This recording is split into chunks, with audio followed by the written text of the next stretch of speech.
अस्सलाम वालेकुम। मैं हूं आसिम रज़ा ठाकुरे और एक नई वीडियो के साथ अपने यूट्यूब चैनल द सिग्निफिकेंट में हाज़िर हूं। तो आज का जो टॉपिक है हमारा वो है रिपीटेड मेयर्स एनोवा, जो बहुत ही इम्पोर्टेंट टॉपिक है। और repeated measure ANOVA paired sample T test की एक्सटेंशन है। इससे पहले जितने भी हमने टेस्ट किए हैं उसमें जो पेयर्ड सैंपल टी टेस्ट है उसके अंदर एक सैंपल एक होता था और उसकी before and after, pre and post, यानी 2 असेसमेंट्स होती थी। और डेट इंडिपेंडेंट वेरिएबल जो होता था उसकी 2 असेसमेंट्स होती थी, जबकि डिपेंडेंट वेरिएबल न्यूमेरिकल होता था, कंटिन्यूस होता था और डेटा आपका न्यूमेरिकल के बाद आपका डेटा नॉर्मल होता था। तो इन तमाम कंडीशंस में जो कंडीशन उससे डिफरेंट है वो जो कंडीशन है उसको हम डिस्कस करते हैं कि तमाम कंडीशंस वही हैं, लेकिन जो पेयर्ड सैंपल टी टेस्ट में है डेटा की असेसमेंट यहाँ पे मोर देन 2 है। ये मोर 2 के ऊपर भी रिपीटेड में ये रनोवा अप्लाई हो सकता है, लेकिन अगर आपके डेटा की असेसमेंट बेस लाइन के ऊपर, 4th वीक के ऊपर, 8th वीक के ऊपर और 10th वीक के ऊपर, जिस तरह मोर देन 2 टाइम्स असेसमेंट हुई है, ग्रुप एक ही है, तो और डिपेंडेंट वेरिएबल आपका न्यूमेरिकल है, कंटिन्यूस है और आपका डेटा नॉर्मल है, तो आप उसकी इसके साथ एक अजाफी independent paired sample T test की अजाफी एक अजम्पशन है, वो है सेफेरिसिटी। सेफेरिसिटी होता है कि equal variance in different combinations अगर 3 ग्रुप बिफोर एंड आफ्टर था पहले उसके अंदर, तो एक ही कम्बिनेशन बनता था डिपेंडेंट या पेयर्ड सैंपल टी टेस्ट में। जबकि अब रिपीटेड में ये रनोवा आ गया तो ज़्यादा पेयर बनेंगे, बेस लाइन और 4th का एक पेयर बनेगा, एक कम्बिनेशन बनेगा, बेस लाइन और 8th वीक का दूसरा कम्बिनेशन बनेगा, 4th वीक और 8th वीक के साथ तीसरा कम्बिनेशन बनेगा। तो डिफरेंट कम्बिनेशंस के दरमियान इक्वल वेरिएंस जो होता है उसको हम कहते हैं सेफेरिसिटी। इसकी ये अजम्पशंस थी। आइए हम अजम्पशंस देख लेते हैं। पहला जो है डिपेंडेंट वेरिएबल आपका कंटिन्यूस न्यूमेरिकल होना चाहिए। दूसरा जो है इंडिपेंडेंट वेरिएबल जो है वो 2 कैटेगरी पे भी हो सकता है, मोर देन 2 कैटेगरी पे भी हो सकता है, यानी आप मोर देन 2 असेसमेंट करेंगे, ठीक है। और नो सिग्निफिकेंट आउटलायर, और डिस्ट्रीब्यूशन जो है वो अप्रॉक्सीमेटली नॉर्मली डिस्ट्रीब्यूटेड है, जिसको हम शपीरो-विल्क टेस्ट के थ्रू टेस्ट कर सकते हैं। और 5th जो इसकी असम्पशन है वो है sphericity, equal variance of difference between all combinations of related groups, यानी रिलेटेड ग्रुप्स के जितनी कम्बिनेशंस बनेंगे उनके जो वेरिएंस आएंगे वो इक्वल है या नहीं है, ये मॉचलेस टेस्ट के थ्रू हम पता लगाएंगे। तो अब इसके बाद जब हम ने देख लिया कि इसको अप्लाई कहाँ पे करना है, तो अब हम अपने इस टेस्ट को SPSS पे डेटा किस तरह का होना चाहिए और किस तरह से एनालिसिस करेंगे उसका देखते हैं। लेकिन उससे पहले अगर आप लोगों ने मेरा YouTube चैनल सब्सक्राइब नहीं किया, लाइक नहीं किया और उसको शेयर नहीं किया तो काइंडली कर दें और बेल आइकॉन को भी टच कर दें ताकि मेरी तमाम वीडियोस इन टाइम आप तक पहुंच सकें। ओके जी, हम चलते हैं SPSS की तरफ कि इसके डेटा को किस तरह से एनालिसिस करना है। तो सपोज़ कि ज़्यादातर ये रिपीटेड मेयर एनोवा जो है क्लिनिकल ट्रायल्स में अप्लाई किया जाता है, और जिसके अंदर मैंने यहाँ पे क्या किया है, 3 वेरिएबल बने हैं। यहाँ पे कहा था हमने बेस लाइन के ऊपर, 4th के ऊपर और 8th वीक के ऊपर हमने असेसमेंट किए, तो यानी इसका मतलब है 3 असेसमेंट्स हैं यहाँ पे, और तमाम की तमाम वैल्यूज़ जो हैं न्यूमेरिकल हैं। तो इसका मतलब है डिपेंडेंट वेरिएबल BMI जो है वो सब के अंदर ही कंटिन्यूस है। और इसके डेटा को अगर आप इसकी नॉर्मलिटी चेक करें तो इसका डेटा नॉर्मल होगा। एनालाइज पे जाएंगे हम नॉर्मलिटी फाइंड करने डिस्क्रिप्टिव में, और एक्सप्लोर के अंदर, और ये तमाम मैं रीसेट करता हूँ, इन तमाम वैल्यूज़ को आप दूसरी तरफ शिफ्ट करेंगे, प्लॉट के अंदर जाके ओके कर दें। तो देखेंगे आप, सपोज मैं कर रहा हूँ कि हमारा डेटा नॉर्मल है। ये देखें, अगर ये पी वैल्यूज़ मोर देन 0.05 होती हैं तो आपका डेटा नॉर्मल होता है। अब मैं तीसरी असेसमेंट के ऊपर डेटा नॉर्मल नहीं है इस वक्त, लेकिन मैं सपोज कर रहा हूँ कि हमारा डेटा जो है वो नॉर्मल है। तो अब हम आते हैं जी के डेटा को के ऊपर हमने अपना टेस्ट कैसे अप्लाई करना है।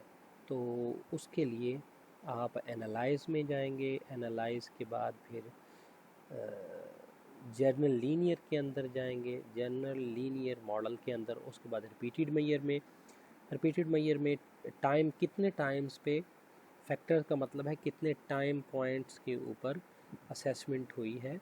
तो असेसमेंट हुई है 3 टाइम पॉइंट्स के ऊपर। और किसकी असेसमेंट हुई है? बीएमआई को 3 मरतबा, बीएमआई को 3 मरतबा असेस किया है।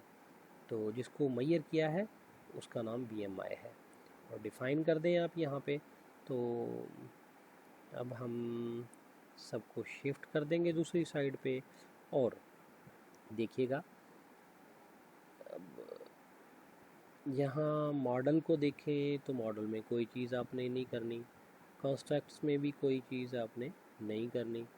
प्लॉट के अंदर आप एक लाइन बनाना चाहते हैं, हॉरिजेंटल बनाना चाहते हैं या सेपरेट बनाना चाहते हैं। सेपरेट एक ही बनेगी, आप हॉरिजेंटल लाइन बना लें, जैसे भी टाइम की एक लाइन बनेगी, आप देख लें किस तरह भी बनाना चाहेंगे। सेपरेट लाइन हर एक उसके लिए ये मैंने यहाँ पे ऐड कर दी। उसके बाद जी ठीक है, हॉरिजेंटल कंटिन्यूस कर दें। पोस्ट हॉक के अंदर इसके टेस्ट, पोस्ट हॉक तो अप्लाई नहीं हो सकता अभी इसके ऊपर। ऑप्शंस में हम आते हैं, ऑप्शंस में हम टाइम को हम दूसरी साइड पे शिफ्ट करेंगे। ये देखें यहाँ पे लिखा हुआ है compare main effect. Main effect देखने के लिए हम बोनफरानी यूज़ करेंगे। और क्या क्या चीज़ें हम यहाँ पे, रेजिजुअल प्लॉट्स हम देख सकते हैं, होमोजेनिटी हम देख सकते हैं, और डिस्क्रिप्टिव हम देखेंगे इसके अंदर।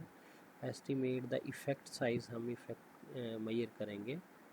ठीक है जी, ये मेरा ख्याल है इतनी चीज़ें बहुत हैं। कंटिन्यू कर दें।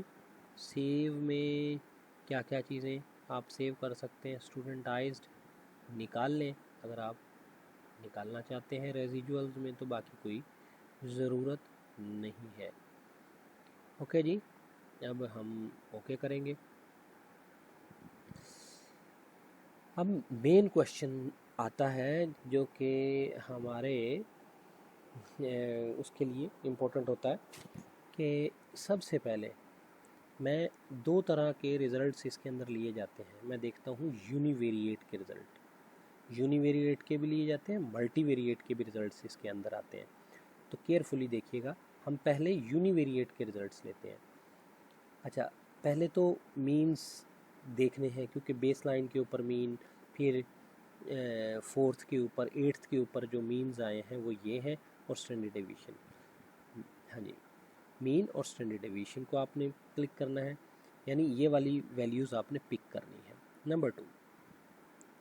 नंबर टू उसके बाद मल्टीवेरिएट के रिज़ल्ट्स आ गए हैं, पर लेकिन उससे पहले मैं आपको बताना चाहता हूँ कि हमने लेने हैं मॉचलेस की वैल्यू। अच्छा, मॉचलेस की वैल्यू अगर देखिए सिग्निफिकेंट हो गई, इसका मतलब ये है कि इक्वल वेरिएंस नहीं है एट डिफरेंट टाइम पॉइंट्स के ऊपर। कैसे पता चला? तो आप इनकी इन वैल्यूज़ को से भी अंदाज़ा लगा सकते हैं। स्टैंडर्ड डेविएशन तकरीबन इक्वल हैं तो फिर वेरिएंस भी इक्वल होंगे। तो ये वैल्यू शो ये करती है, अगर पी वैल्यू लेस देन आ जाए तो के लेस देन आ जाए तो वेरिएंस इक्वल नहीं है। यानी मॉचलेस ने ये बताया कि स्फेरिसिटी की एजम्पशन वायोलेट कर गई है, और अगर वायोलेट कर गई है तो अब आपने जो टाइम का इफ़ेक्ट देखना है। टाइम का इफ़ेक्ट तो यूनिवेरिएट की बात कर रहा हूँ मैं, ठीक है। तो आप यहाँ पे टाइम का इफेक्ट, अब सफेरिसिटी की वैल्यूज़ नहीं पिक कर सकते। अब आप ग्रीन हाउस ग्रेजर की वैल्यू, या ये वाली रो पूरी के रिज़ल्ट और ग्रीन हाउस के नीचे से रिज़ल्ट ये पिक करेंगे आप। तो ग्रीन हाउस ये बताता है कि टाइम का इफ़ेक्ट जो है वो सिग्निफिकेंट है। टाइम का यानी डिफरेंट टाइम पॉइंट के ऊपर जो मीन्स आए हैं BMI के, वो सिग्निफिकेंट डिफरेंस के साथ आए हैं। अब ये डिफरेंस कितना है वो आपका बताएगा पार्शियल ईटा स्क्वायर 70%, यानी 0.71 के करीब इसकी प्रोपोर्शन है इतना। तो सिग्निफिकेंट वैल्यू तो आपको सिर्फ ये बताएगी कि इनके दरमियान सिग्निफिकेंट डिफरेंस है कि नहीं, और वो डिफरेंस कितना है, वो 0.71 का डिफरेंस है। ये उसका इफ़ेक्ट साइज़ बताएंगे कि इसके अंदर काफ़ी हाई है, ज़्यादा इफ़ेक्ट साइज़ है, लार्ज इफ़ेक्ट साइज़ है। ठीक है जी। अच्छा, अभी मैंने बोला है सबसे पहले मीन वैल्यू, डिस्क्रिप्टिव में मीन और स्टैंडर्ड डेविएशन। नंबर 2 पे आप मॉचले की वैल्यू देखेंगे। मॉचलेज की वैल्यू देखने से आपको पता चलेगा कि अगर पी वैल्यू बड़ी हो गई तो इसका मतलब है सफेरिसिटी की अजम्पशन फुलफिल हो गई। फिर आप सफेरिसिटी के रिज़ल्ट्स को पिक कर लेंगे, नीचे से भी और ऊपर से भी। और अगर पी वैल्यू लेस आ गई तो इसका मतलब है सफेरिसिटी की अजम्पशन जो है वो वायोलेट कर गई है, और अब आपको ग्रीन हाउस के रिज़ल्ट्स को पिक करना पड़ेगा। तो ग्रीन हाउस के इफ़ेक्ट भी आपको यहाँ पे ओवरऑल टाइम का इफ़ेक्ट बताएंगे कि ओवरऑल टाइम का इफ़ेक्ट जो है वो सिग्निफिकेंट इफ़ेक्ट है। ओके जी। और इसके बाद अभी तक हम चलते हैं, हाँ जी, अगर आप इसको देखेंगे तो सिग्निफिकेंट ये इसको हम कहते हैं test within the group contrast. इसके अंदर लीनियर और क्वाड्रेटिक, इनके सामने जो सिग्निफिकेंट होगा आप उसको पिक करें। इसका मतलब ये है सिग्निफिकेंट का स्टार्ट से लेके एट द एंड तक, ठीक है, लीनियर है। लीनियर ट्रेंड का मतलब है अगर पहली वैल्यू से दूसरी और दूसरी से तीसरी बढ़ रही है तो एंड तक बढ़ रही है, और कम हो रही है तो एंड तक कम हो रही है। जैसे कि मीन वैल्यू को देख लें, इसका ट्रेंड पहले ज़्यादा था, उसके बाद फिर कम हुआ, उसके बाद और कम हो गया, तो इसका मतलब है लीनियर है ट्रेंड, यानी बढ़ रहा है तो फिर बढ़ रहा है, और अगर कम हो रहा है तो कम ही हो रहा है। तो ये वैल्यू आपको ये बताएगी ये लीनियर ट्रेंड है, इसका ट्रेंड लीनियर है। अगर आप ये नहीं बताना चाहते तो इसकी जगह पे आप एक लास्ट पे टाइम का ग्राफ भी बता सकते हैं। लाफ कि सबसे ज़्यादा वैल्यू थी, उसके बाद कम हुई, और उसके बाद फिर कम हुई। लेफ़्ट टू राइट जो है वैल्यू गिर रही है, कम हो रही है विद पैसेज ऑफ टाइम। जो टाइम इंक्रीज़ होता जा रहा है, टाइम डिफरेंट टाइम पॉइंट्स के ऊपर वैल्यू गिरती चली जा रही है। तो जब आपका टाइम सिग्निफिकेंट हो जाए, जब आपने जो वैल्यू देखी थी हमने, जो ये ग्रीन हाउस की वैल्यू, ये ओवरऑल सिग्निफिकेंस देखने के लिए है टाइम की। अब ओवरऑल तो आपने देख ली और ये सिग्निफिकेंट आ गए, तो अब क्या करना है आपने, अब हम इसको मल्टीपल कंपैरिजन में देख लेंगे। मल्टीपल कंपैरिजन कैसे कि बेस लाइन से फोर्थ वीक का डिफरेंस जो है इस टाइम के ऊपर 2.1 मीन्स 2.1 स्कोर का डिफरेंस है, और ये डिफरेंस सिग्निफिकेंट है। और अगर बेस लाइन के साथ 8th वीक का डिफरेंस देखा जाए, ये भी ये जो है 3.8 का डिफरेंस है, ये भी एक मार्केबल डिफरेंस है। इसी तरह अगर सेकंड को थर्ड के साथ देखा जाए तो 1.76 का डिफरेंस है, ये भी मार्केबल डिफरेंस है। यानी तमाम वैल्यूज़, बेस लाइन वैल्यूज़ के दरमियान जो डिफरेंस है वो स्टेटिस्टिकल सिग्निफिकेंट डिफरेंस है। ये देखने के बाद, अच्छा, अगर वो डिफरेंस पिछली वैल्यू जो सिग्निफिकेंट ना हो तो हमें ये देखने की ज़रूरत नहीं, हम फिर ये इफ़ेक्ट को नहीं देखेंगे एट डिफरेंट टाइम पॉइंट्स। ठीक है जी। मेरा कहने का मतलब ये था कि जब आपने मॉचलेस देख लिया, मॉचलेस के बाद ये देखा, और अगर ये रिज़ल्ट सिग्निफिकेंट नहीं है तो फिर आप मल्टीपल कंपैरिजन टेस्ट नहीं देखें, पेयर वाइज कंपैरिजन पे नहीं जाएंगे। और अगर ये रिज़ल्ट्स आपके सिग्निफिकेंट हैं तो फिर आप पेयर वाइज कंपैरिजन पे जाएंगे। यहाँ तक जो रिज़ल्ट्स हैं वो यूनिवेरिएट के रिज़ल्ट्स हैं। अच्छा, बेहतर ये होता है यूनिवेरिएट में आपने डिस्क्रिप्टिव के रिज़ल्ट्स लिए, उसके बाद मॉचुलेस को देखा, ठीक है, इसकी बेस पे फिर आपने ग्रीन हाउस को पिक कर लिया क्योंकि मॉचुलेस की वैल्यू वायोलेट कर गई थी, और उसके बाद आपने लास्ट वाला ये ग्राफ बता दिया, और ग्राफ के बाद आपने अगर सिग्निफिकेंट थे वो ग्रीन हाउस वाले रिजल्ट्स तो पेयर वाइज कंपैरिजन बता दिया। यहाँ तक जो है ये पहली 2 रोज़ लेंगे और आप चौथी रो ले लेंगे, तो इससे आपका काम बन जाएगा। लेकिन याद रखें जब भी मॉचुलेस टेस्ट अप्लाई करें और पी वैल्यू लेस आ जाए, इसका मतलब है स्फेरिसिटी की असम्पशन वायोलेट कर जाए, और अगर ना भी वायोलेट करे तो बेहतर तरीकाकार ये है कि आप मल्टीवेरिएट एनालिसिस के मल्टीवेरिएट के रिज़ल्ट्स लें। अब मल्टीवेरिएट के रिज़ल्ट्स को क्यों पिक करना चाहते हैं? क्योंकि उसके अंदर कोई की भी अजम्पशन स्फेरिसिटी की अजम्पशन नहीं होती, उसके अंदर स्फेरिसिटी को देखने की ज़रूरत नहीं होती। जब आप मल्टीवेरिएट रिज़ल्ट्स को देखना चाहें तो फिर क्या देखेंगे? सबसे पहले तो आपने मीन वाला टेबल देखना ही देखना है। दूसरा, आपने विल्क लैम्डा को देखना है ओवरऑल सिग्निफिकेंस देखने के लिए। सिग्निफिकेंस देखिए आपने टाइम की, तो टाइम जो है एट डिफरेंट टाइम पॉइंट्स के ऊपर BMI जो है कि स्कोर जो है वो सिग्निफिकेंट है, और 0.76 उसका इफ़ेक्ट साइज़ है, यानी एक हाई इफ़ेक्ट साइज़ है। यहाँ से आपने विल्क लैम्डा की वैल्यूज़ लेनी है, विल्क लैम्डा की वैल्यूज़ पिक कर लेनी है। और यहाँ से ये तीनों वैल्यू लेंगे, यहाँ से विल्क लैम्डा की वैल्यू लेंगे। ये मैं बता रहा हूँ जब आपने मल्टीवेरिएट एनालिसिस के रिज़ल्ट्स लेने हैं, क्योंकि इसके अंदर मॉचुलेस या स्फेरिसिटी की अजम्पशन नहीं होती, तो इन रिज़ल्ट्स को आप छोड़ देंगे। चलते हुए हम इनके रिज़ल्ट्स भी छोड़ देंगे, ये यूनिवेरिएट के लिए देखे जाते हैं। ये हम टाइम का इफ़ेक्ट ऊपर देख चुके हैं, इसको भी आप छोड़ देंगे क्योंकि ये क्वाड्रेटिक बताता है। इसके लिए तो हम आगे से ग्राफ पिक कर लेंगे, ठीक है जी, ये इसकी ज़रूरत नहीं है। बिटवीन के लिए टेस्ट बिटवीन सब्जेक्ट इफेक्ट, इसको भी छोड़ दें। लास्ट पे आ जाएं हम।